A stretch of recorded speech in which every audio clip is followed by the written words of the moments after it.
evolution of housing policies, we as a team have segregated in three eras. So first is Jawaharlal Nehru era. So in order to understand the context, ma'am, so just after independence, what happened? So many Pakistani refugees came into India. So there was a need to rehabilitate them. So under the leadership of SKP, Nehru put up a township called named the project Nilokari Experiment. From there, the whole Nehru's approach to rehabilitate people and give people a shelter started. So in this era, ma'am, the main motive of the government part was housing just as a shelter, not as an economic indicator. So housing just a welfare scheme run by the government.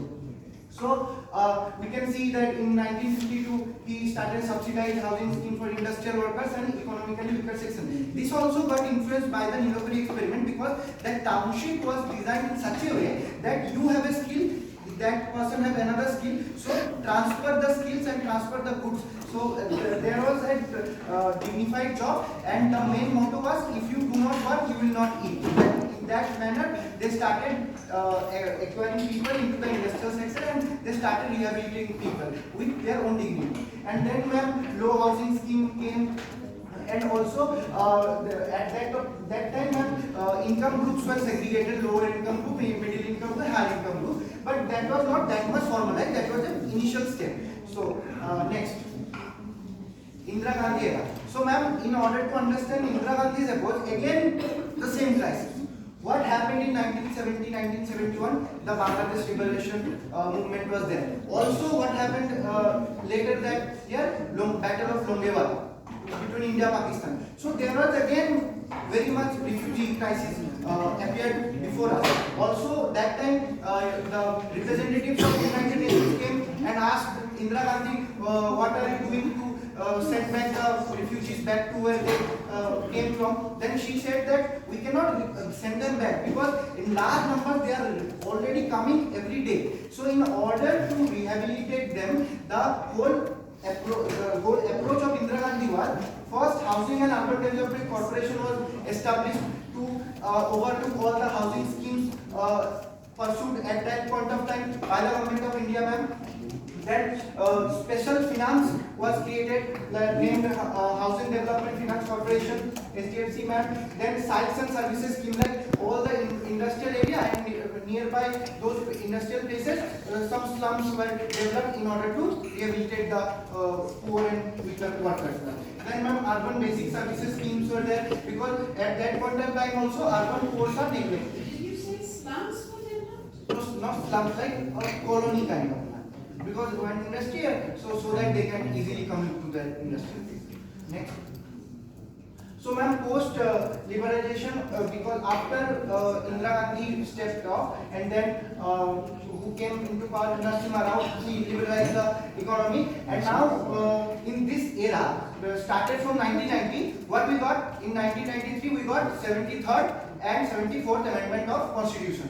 By that, what happened? The urban local bodies were established. So now in this era, ma'am, housing schemes were not anymore any welfare scheme. It became a fully fledged economic indicator, and also one thing was taken care of by the government, that instead of giving high subsidy rates, that was replaced by cross subsidization, and like the money which was given, also government was framing the system so that the money they are investing or the money they are aiding to the people are coming back also.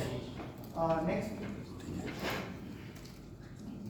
So ma'am, economic globalization, we are all living in a globalized economy nowadays. But so now that time, ma'am, Jawaharlal Nehru National Urban Renewal Mission was established, which is now known as AMRUT, like Atal Bihari National Rejuvenation of with that specific policy. But then, ma'am, the most important scheme which was introduced by the present government was PMAY, Pradhan Mantri Awas Yojana. So my concerned ministry takes care about the urban context.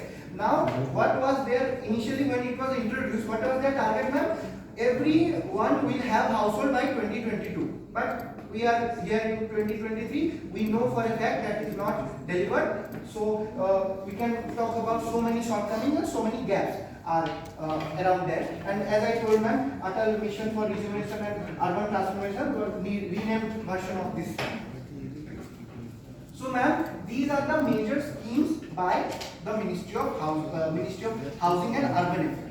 So first I will talk about Smart City Mission, ma'am. So in the Smart City Mission have three approaches. First is retrofitting, then is redevelopment, then is greenfield. So in retrofitting, what they do, existing built-up area, they will redevelop it and make it a holistic development so that all the aspects or new aspects of development are taken care in that area. In retrofitting, in redevelopment, ma'am, the already existing place will be replaced by newer models.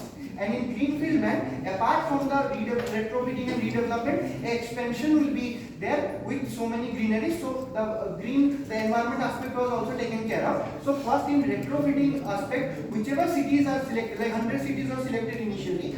So all the 100 cities for retrofitting, they will have 500 acres. For redevelopment, 50 acres will be allocated, and for greenfield 25 acres will be allocated. Now there is a special provision for northeastern states. All the numbers I have told you, do half of them, and all those numbers will be applicable for northeast regions. If 500 acres are for retrofitting, then in northeastern state it will be 250 acres. Then ma'am, came Atal Mission for Rejuvenation and Urban Transformation. It is also started with 500 cities. It was started with 500 cities, and then ma'am, there was also lot of convergence happened with Smart City Mission, Amrut, because like cities like Banaras and all. So main aspect of this was waste segregation, waste recycle, water supply, and all the basic amenities which can make a city self-reliant of its own, ma'am. Then ma'am, Swachh Bharat Mission Urban, same thing ma'am. Swachh Bharat Mission Rural is taken care of by MORD, and this ministry taking care of the Swachh Bharat Mission Urban.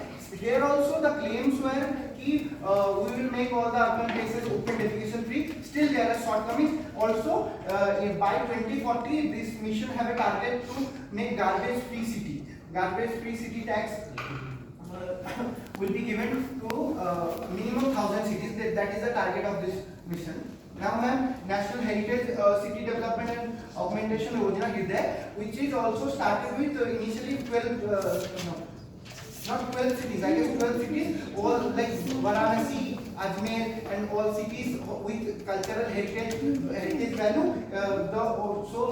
Those were the mostly tourist places, so that they can give a very efficient delivery to the tourism aspect. So those development sectors were taken care of. Then ma'am, I told you about Pradhan Mantri Awas Yojana Urban. So there are also 4 dimensions, ma'am. First is like urban, like in situ development. So if there is a slum, so they can make houses, and they can allocate houses. So there are also 3 segments: lower income group, middle income group, and higher income group. Lower income group, like if your per annum income is up to 3 lakhs, you fall into lower. Then 3 to 6, you fall into middle, and more than 6, ma'am, more than 6. Less than 8 or something, you will fall under higher income group segment. So also ma'am, the Pradhan Mantri Awas Yojana Urban have shortcomings, like the corruption is there, level of corruption is there, and there are so many times we will see the conflicts. I will explain about the conflicts of this scheme later in my slides, ma'am. Then like we have National Rural Livelihood Mission, same the counterpart for urban is Deen Dayal Antyodaya Yojana, National Urban Livelihood Mission. So it started with 4041 statutory cities. So ma'am, we all know that as a RD practitioner we can see that there are so many emphasis on the rural masses. But what about the informal urban poors? They are very largely were ignored, and since they have a higher wage than the rural laborers, we often think that they are well off, they are better off, but they are not, because they do not have job security. They do not, most of the time if they are migrating to some place, they will not have ration cards and all. So there, to uplift their standard of living, this mission was introduced. And the Northeastern Region Urban Development Program. So main cities like Kohima, Digboi, Agartala, Guwahati, these northeast cities get this project with which have two segments. One is water supply and one is waste recycle. Because in hilly areas, waste recycle holds a very important aspect. You will explain that. If you are a real estate buyer, I will tell you a price, but then in the on paper, I will not write that price. Okay, so real valuation will be low, but I will be taking more money. So these kind of disturbances, so that do not happen, they take this. And also, under this Pradhan Mantri Street Vendor Atmanirbhar Nidhi Yojana, they all the street vendors after COVID-19 were like largely hit. So for them, ma'am, 10,000 rupees of loan were distributed and the interest rate was 7%. So that they can at least pursue their livelihood in a more efficient way. So, ma'am, for the challenges already I have discussed with all during my slides. So, first is in urban areas, availability of lands are very crucial thing. So, that is a very bigger constraint for PMAYU. And ma'am, so like we know that material cost, building cost, there is no uniform in this. All states have different things. So ma'am, same DNU I have already discussed, and street vendors Yojana, ma'am, so they are getting the loan, but they are not having any business plan, constructive business plan. So even if you have the money, but you do not have a plan. How many defaulters? Defaulters, ma'am, I do not have. Because after COVID time. So ma'am, in Amrut also implementation delays are there because there was a big transition from the scheme name was changed, and then ma'am, focus was partial, like so many times political driven. You understand, right? In rural, not in, as like as rural areas, urban areas also have political muscle powers. So next slide. Okay, now incidents of state conflict. So first, Newton, Kolkata, West Bengal was also selected in smart city mission, but they pulled out and they ignored the 1,000 crore budget they were getting. So it was a very big conflict because you know double engine sarkar. And seven, in Madhya Pradesh, I mean 2023, Dalits home belonging to like homes belonging to Dalit people. Also under PMAYU, they were demolished in Madhya Pradesh. In Sagar district, again same thing happened, ma'am. Houses built in around was demolished in Khargone district, Madhya Pradesh. So in this case, the district collector was saying that your land is for a state, but we know that when urban local bodies identify the beneficiaries, they do a thorough check before allocating the money. So these kind of discrepancies, these kind of conflicts were unacceptable. But still those happen. And so many people can say that Dalits or all the under weaker section people are getting hit. So, and also ma'am, Kerala launched its own Swachh Bharat mission, and West Bengal has also Nirmal Ganga mission, ma'am. This is totally different.